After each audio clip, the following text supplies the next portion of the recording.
Welcome to the Slop Temple. We pray this video helps. In this video, I will explain how to fix Roblox not opening on your mobile device. First, try a simple restart of your phone or tablet. This often resolves many temporary software issues.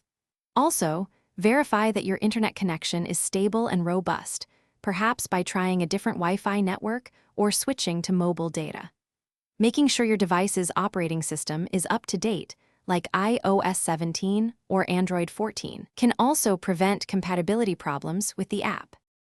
Old cache data can often prevent applications from launching correctly. Navigate to your device settings, find the Roblox application, and clear its cache first. If that does not work, clearing all app data might be necessary. This essentially resets Roblox as if it were just installed, so you will need to log back in. This step can also free up several hundred megabytes of space on your device, improving overall performance. Sometimes, a complete reinstallation is the most effective solution for persistent issues. Uninstall the Roblox app completely from your device, then head to your official app store to download and install the very latest version. Ensure you are always installing the newest updates available for the Roblox app itself, as developers frequently release patches that fix bugs and improve stability. This process should take about 5 to 10 minutes, depending on your internet speed.